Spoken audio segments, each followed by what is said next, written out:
Wih.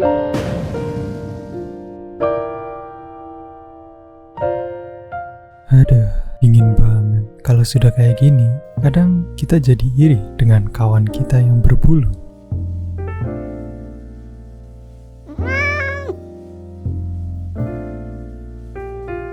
Mereka bisa guling-guling di atas salju tanpa harus takut kedinginan. Ingin rasanya saya memakai bulu mereka. Pikiran ini yang kira-kira dari kepala nenek moyang kita ratusan hingga ribuan tahun lalu. Karena demi untuk bertahan hidup, mereka harus memburu kawan berbulunya. Mammuthus primigenius. Ini woolly mammoth, mamalia berbulu yang tinggal di kawasan Arktik dan Alaska 800.000 tahun yang lalu. Mereka adalah mamalia dari keluarga yang sama dengan gajah Afrika dan gajah Asia modern, yaitu Elephantidae, dan masuk ke dalam ordo yang sama, yaitu Proboscidea. Banyak yang menduga bahwa kawan berbulu kita yang satu ini punah gara-gara perubahan iklim. Namun, hal tersebut tidak 100% benar. Mamut berbulu tinggal di iklim yang sangat ekstrim. Namun setelah zaman es berakhir, mereka dikabarkan punah. Tapi hipotesis tersebut tidak 100% benar. Karena ada yang menduga bahwa kepunahan mereka justru diakibatkan oleh eksploitasi yang dilakukan oleh manusia. Eksploitasi ini dilakukan untuk memanfaatkan bulu mereka yang tebal itu untuk menghangatkan diri di suhu yang ekstrim. Selain itu, apa sih yang gak kita makan?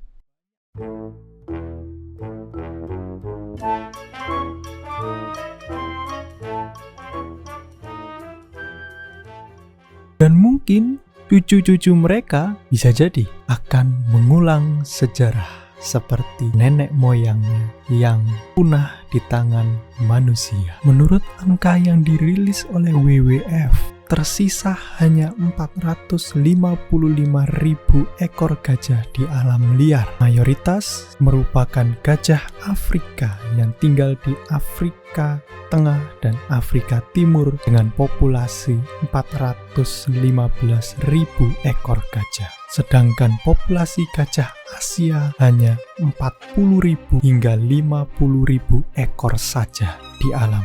Kepunahan mereka di tangan manusia bukan karena alasan untuk bertahan hidup lagi. Manusia modern membunuh gajah untuk menaikkan status sosial. Karena di beberapa negara, gading gajah dianggap sebagai barang mewah, sehingga permintaan pasar atas kerajinan berbahan gading gajah sangat tinggi. Maka perburuan gajah dilakukan hampir setiap hari di kawasan Asia dan Afrika. Maka untuk melindungi populasi gajah, sudah banyak negara yang mengilegalkan praktik jual beli gading gajah. Selain itu, sudah banyak lembaga yang melakukan pelestarian gajah dengan cara menjaga habitat gajah, yaitu hutan hujan dan hutan savana. Namun tetap saja banyak hutan yang beralih fungsi menjadi lahan produktif seperti perkebunan dan lain sebagainya. Namun jumlah gajah yang menurun bukan hanya karena gajah kehilangan habitat atau karena perburuan gading gajah, tapi karena siklus reproduksi gajah itu sendiri sangat lambat. Coba bayangkan, mereka baru bisa melakukan hubungan seksual setelah berumur lebih dari 10 tahun. Lalu, bayi gajah akan dikandung oleh induknya selama 22 bulan. Maka lengkaplah sudah penderitaan para gajah ini. Siklus reproduksinya lambat, populasinya dibantai, habitat aslinya dihilangkan. Gimana mau nggak punah? Tapi, menurut kalian, apakah hanya gajah yang mengalami pembunuhan massal setiap hari? Ternyata ada satu mamalia yang sama-sama tinggal di darat, berkaki 4, makan rumput, tak berbulu. Bahkan pembunuhan terhadap hewan ini jumlahnya jauh lebih banyak perharinya daripada pembunuhan terhadap gajah. Tapi populasinya jauh lebih tinggi daripada gajah. Dan kita pasti pasti lebih familiar terhadap hewan ini, karena mereka selalu lalu lalang di atas meja makan kita. Siapa lagi kalau bukan sapi? Kedua hewan ini sama-sama mamalia herbivora berkaki 4 dan tinggal di darat. Bahkan jumlah sapi yang dibunuh tiap harinya saya yakin lebih banyak daripada jumlah gajah yang dibunuh setiap hari. Namun, kenapa jumlah sapi justru lebih banyak daripada jumlah gajah? Dan penyebabnya tetap sama, yaitu kita.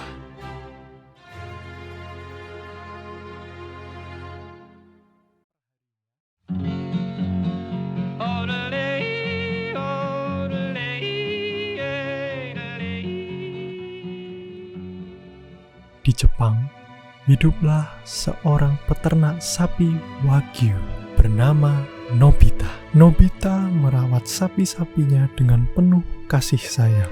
Setiap hari, Nobita selalu membersihkan kandang sapinya. Setiap hari, Nobita memastikan sapinya tetap bersih dengan membersihkan kandangnya.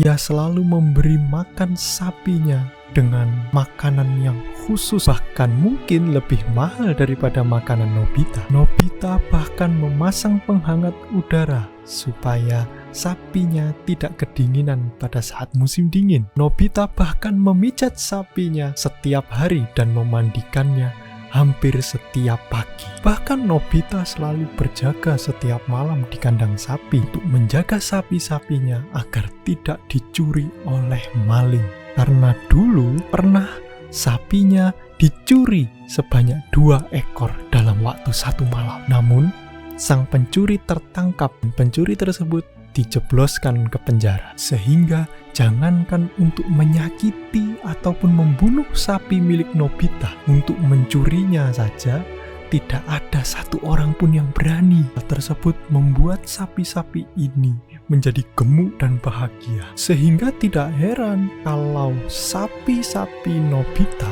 jumlahnya semakin banyak.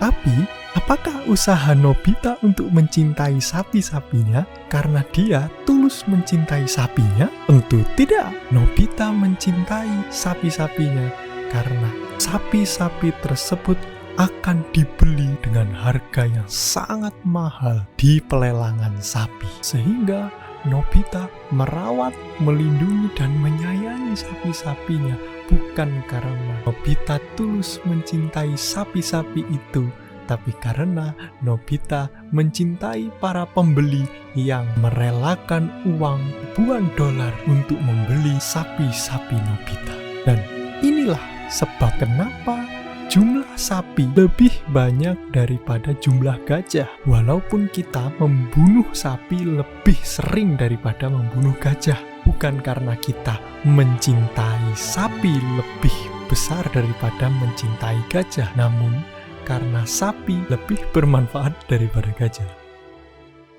Manfaat ekonomi.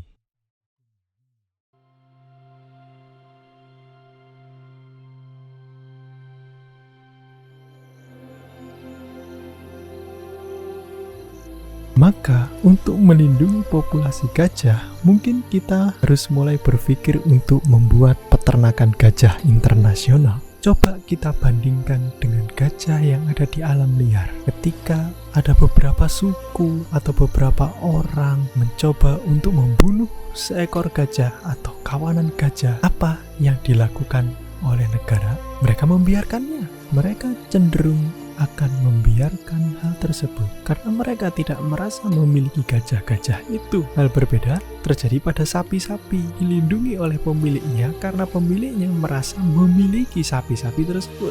Maka kita harus mencoba untuk membentuk paradigma kepemilikan manusia atas gajah dengan cara membuat sebuah industri peternakan gajah. Dan di saat yang bersamaan kita membuat sebuah pasar gading gajah legal. Sehingga diharapkan dengan adanya industri gading gajah yang legal, perusahaan-perusahaan peternakan gajah akan berkembang banyak. Pertanyaan selanjutnya, mungkinkah kita membuat peternakan untuk hewan langka? Mungkin saja. karena sudah ada bukti dari suksesnya memelihara hewan langka. Bahkan hewan ini menjadi aset yang sangat mahal. La mer qu'on voit danser le long des golfes clairs a des reflets d'argent. La mer, des reflets changeants sous la pluie. La mer, au ciel d'été, confond ses blancs moutons avec les anges si purs. La mer, bergère d'azur infinie.